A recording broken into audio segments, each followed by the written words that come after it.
एक छोटे से गांव में रमेश नाम का एक लड़का रहता था। उसका परिवार बहुत गरीब था, लेकिन रमेश का दिल अच्छा नहीं था। वह अक्सर लोगों के साथ गलत व्यवहार करता था। गांव के लोग कहते थे, बेटा जैसा करोगे वैसा ही भरोगे।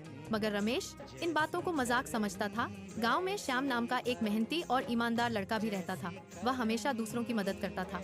अगर किसी का सामान गिर जाता तो वह तुरंत उठा देता। अगर किसी बूढ़े को सड़क पार करनी होती तो वह सहारा बन जाता। लोग उसे बहुत प्यार करते थे। एक दिन की बात है, गांव में बड़ा मेला लगा। सब लोग खुश होकर मेले में जा रहे थे। श्याम भी अपनी माँ के साथ मेले में गया। रास्ते में उसे एक बुजुर्ग आदमी मिले जिनकी जेब से पैसे गिर गए थे। श्याम ने तुरंत पैसे उठाकर उन्हें वापस दे दिए। बुजुर्ग आदमी बहुत खुश हुए और बोले, बेटा तुम बहुत अच्छे हो, भगवान तुम्हें जरूर खुशियाँ देगा। उसी मेले में रमेश भी गया था। उसने देखा कि एक छोटे बच्चे के हाथ में पैसे हैं। रमेश ने मौका देखकर बच्चे के पैसे चुरा लिए और भाग गया।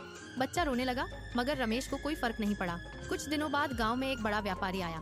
उसे अपने दुकान के लिए एक भरोसेमंद लड़के की जरूरत थी।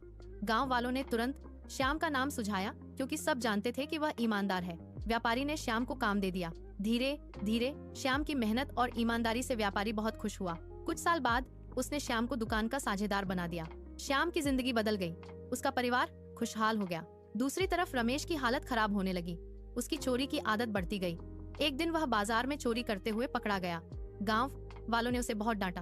अब कोई उस पर भरोसा नहीं करता था।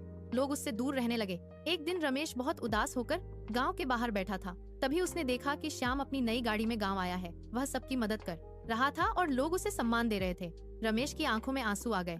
उसे अपने बचपन की बातें याद आईं, जब लोगों ने उसे समझाया था, जैसा करोगे वैसा भरोगे। उसे अब समझ आ गया कि उसके बुरे कर्मों की वजह से ही आज उसकी हालत खराब है। वह श्याम के पास गया और रोते हुए बोला, मुझे माफ कर दो दोस्त, मैंने हमेशा गलत काम किए, इसलिए आज मुझे उनकी सजा मिल रही है। श्याम ने उसे समझाया और कहा, अगर इंसान सच्चे दिल से बदलना चाहे तो भगवान उसे एक और मौका जरूर देता है। उस दिन के बाद रमेश ने मेहनत और ईमानदारी से काम करना शुरू कर दिया।